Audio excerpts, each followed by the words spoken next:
So they found me down there a ways, and they said, get in the car. I said, yeah, let me sit by the window and leave the window down in case I vomit. And they took me to the house and dumped me in the house, took my shoes off, my pants, and threw me on the bed. And I just laid there, and boy, I was asleep. And then the next day, at around 9 o'clock, this lady, Frances, at Olympics. Right. See, she was going down to practice swimming down at about 5 miles south of there at Olympic Stadium. Mm-hmm. You had to go by streetcar. So she asked me if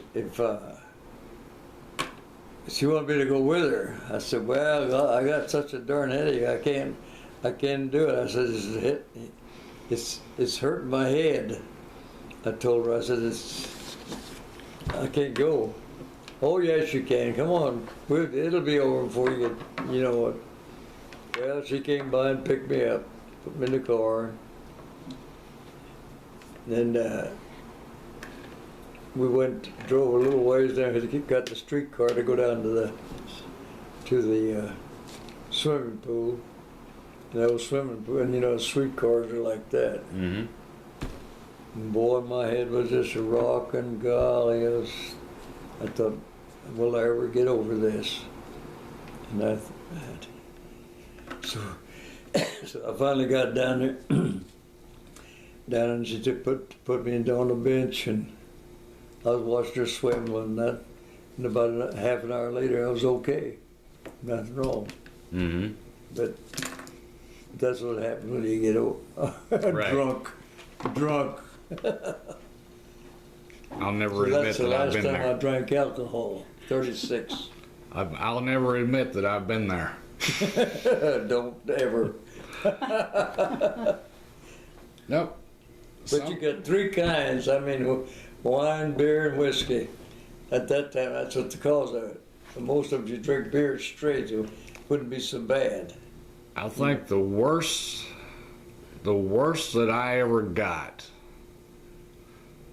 I was in the Army down at Fort Polk, Louisiana, and some guys decided they wanted to was going to have a big party, and it was everybody bring something and add it to the pile.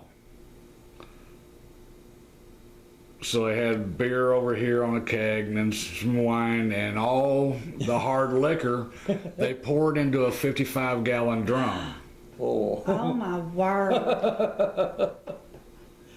And then some fool got the bright idea cutting up fruit, making fruit punch. Oh, yeah. Filled that 55-gallon drum full of alcohol and fruit. Fruit punch, yeah. And they let it sit there for about 4 hours. Yeah. Now you've got all that alcohol absorbed into the fruit, and when they dip the ladle in and pour you a glass, you're getting fruit drink. You're getting, well, they actually had fruit punch in there also for flavor, but you're getting fruit punch and the fruit that has absorbed all that alcohol. And it tastes like fruit punch. I mean, nice and smooth. You think, you don't realize what's actually happening. After about 4 of those, big, tall, 16-ounce glasses, and I was going light. You know, we're talking, 1 per hour. So I was going, slow. Some guys were really putting it down. After about 4 of them, I'm feeling fine. Mm-hmm. Then I have to go to the bathroom. I stood up, I fell down. Yeah. I didn't remember another thing until I woke up in the middle of that cow pasture the next morning. Oh my God. And I had a headache. You may as well have had a mule sitting there kicking me in the side of the head. Yeah, that's right. Yeah. I have that's the worst I have ever been, and I didn't realize how bad it was going to be until I stood up. Because everything's, it's like drinking Kool-Aid. Right. Not so much. Yeah, I know it. That's And it's probably a good thing that I left, that I stayed away from the beer and the wine, because that would have made it just that much worse. yeah. And I think that's about the worst that I'd ever got. And ever since then, I've been, oh, I'll take a nip here, a nip there, but I ain't dipping into no 55-gallon drums of fruit punch. No, I know better. And if it ever does happen, I'm stopping with one, because 4 didn't work too well. that's why I quit too. I don't blame you. 36, 64, 15, 75, 9 years. I didn't drink it. And 97, 93 years I didn't smoke. Yeah. I guess that's why I made it. So what kind of interesting changes have you seen in the country over 100 years? Oh, well, the changes are now. That's what I hate to see. People working 4 hours here and 4 hours someplace else. Yeah. Cut your pension down and cut your health benefits down. Right. Used to, you had an 8-hour job, and you went to that all the time. Right. That's the way I was, 8 hours every day. Mm-hmm. But as far as for the most, what would you say is the most technologically, what would you say advanced the country more than anything? Just in that last 100 years. oh, What, or the thing that you see that has really just revolutionized everything? Or made the most significant changes, positive or negative? oh yeah. It's probably a lot to choose from. But I'll tell you, when we were growing up, it was hard work, Mm-hmm. and everything was in order, more than it is now. Mm-hmm. And there wasn't any violence like there is now. Mm-hmm. And we had good food back then. We didn't have all this stuff put in the meats and things like that anymore, like we do now. And I guess that's why a lot of it did go to 90 years of age or more. Yeah. I do think so. Well, I don't know when they're going to correct it, but I sure hope they correct all this. it would be nice. Be nice to see it happen real soon. But I'm not expecting it, but I'd like to see it. Yeah, I know it. Well, you were, when you were growing up, that was about the same time when the country was being electrified. Yeah. We was starting to get electricity into this, That's when we were still in the country. you know? That's when we got the electricity. And so Yeah. that's probably, And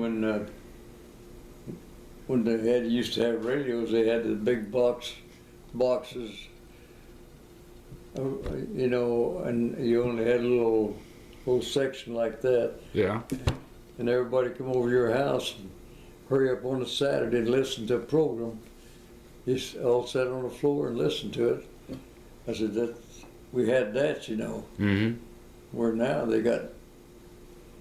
it's all over now. I mean, everywhere, movies and all that stuff. But That was like a big social event, a weekend social event. One family had a radio or a TV, and everybody in the neighborhood would come to watch. yeah,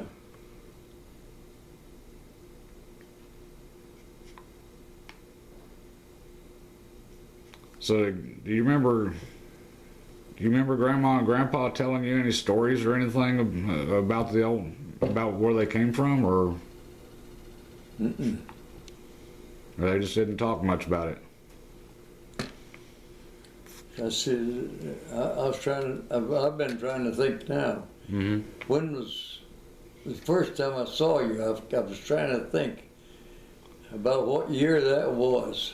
I think Dad. Golly, it was years ago, I know. I think Dad said it was either 1900 or 1902 that they came over. It was right at the turn of the century. You? No, your parents. Oh, my parents did. Yeah. Well, my dad come down in 1902, and Okay. either in coming into Germany or Frontenac, Kansas. I don't know which. Germany. Why do you keep saying Germany? Germany. Germany's in Europe. That's what I said.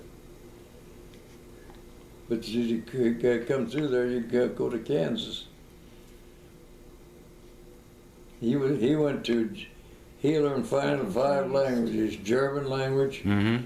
Italian language, and French language, English language. Mm-hmm. So he knew all that stuff. He had good handwriting. Came through Ellis Island when he came over here. Okay. Now he worked the coal mines over in Europe too when he was just a boy, Germany, that's didn't what I'm saying. Germany, he worked in a coal mine in Germany, but I don't know how long he worked in there. he? Right. But he told me that it was the cleanest place to work is Germany for coal mining. Okay. And he said it's not like the United States where you see all these dirt dumps by the coal mines. Right.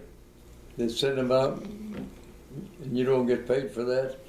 Well, he said they don't do that over there. They put all the rock back in Okay. and throw it back inside and Right. leave it there. Okay. Build up for pillars, what we call pillars. Right. But they didn't do that here.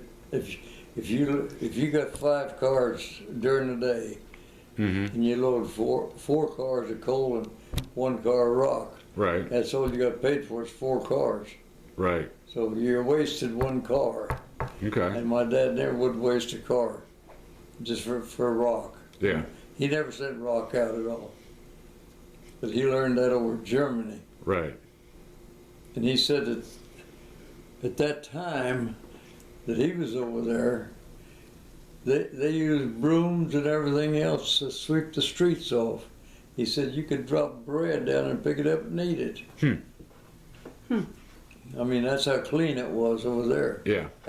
That's way back, see. Yeah. But not now. I don't think it's like that now. No, I wouldn't drop anything on the ground, pick it up. Well, I wouldn't either, but Okay. Well, so what do you a little bit do you know about Grandma, your mom? well, I don't know much about her family at all. All I know is she told me that it took her 19 days to come across in the boat Yeah. to come to America. But anything before that 19-day trip, you don't know that much about. Okay. But she was up in the same area where my dad was at. Right. That's all I know about her. So Okay. they knew each other, Yeah, they knew Over each- there. Over there, yeah. and he sent for. But when he was in Frontenac, I don't know how many days he was in Frontenac, but that's when he called her to come back and then get married. Right. Now, I don't know how many years it was or how many days or anything, but I guess it wasn't very long. Okay. Yes. And then she told us, she said this, she didn't know the money, what it was or anything, and all she did is hold a change in her hand and they'd pick it out to pay for food or whatever they get. Right. And she said, let's see, how was it? She said,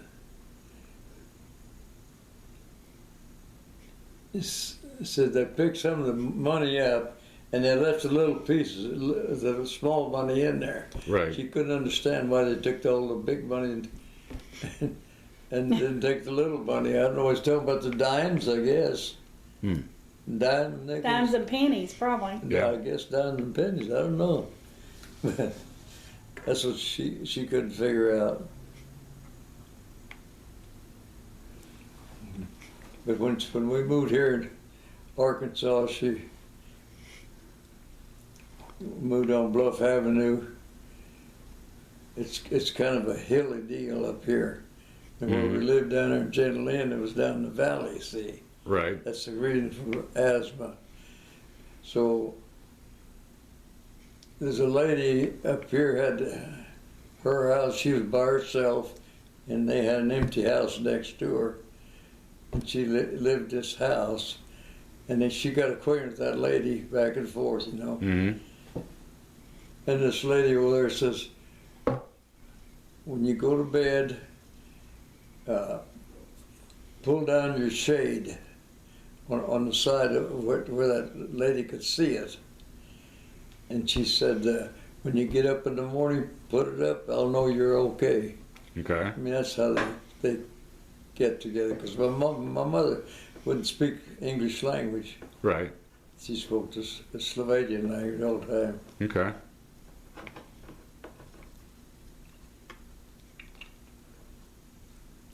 Well, just to get it on tape, I want you to tell him the story about Tony and the fields and the fence and the can and Oh, that wasn't me.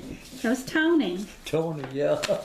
No, I want you to tell that story just so we'll have it on tape. well, see, my dad, he made all of us work in the garden and yard and all that stuff. Right. Spading and shoveling, and we had to make a garden all the time. Okay, we was all on the, well, way over here, and over across the way there was a bunch of trees, and people threw trash over there and everything else. Yeah. Well, this one day the mailman was putting out X-Lax, and somehow somebody found out something about that. That's the same as stealing the mail, you know. But anyhow, they took the X-Lax and they started eating all of that X-Lax up. My brother, he had Thought quite it a was few. chocolate. Yeah, it's just like chocolates. And boy, it was about 2 o'clock in the afternoon, I think it was.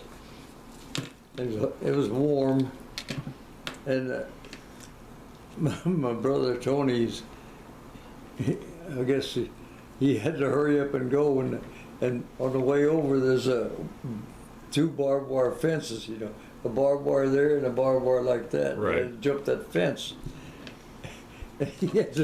We watched him go and said, "What's the matter with him?" And here, boy, he jumped that darn fence, went over there, and he's got on one of those 5-gallon. It's a big old can, but like that. Yeah. He sat on that, and you could hear him rattling. We all laughed. But boy, he wasn't waiting for nobody. Well, it didn't have a whole lot of choice. No, not then.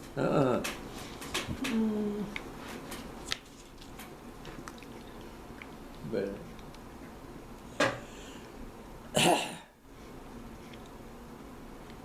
What other interesting things do you remember?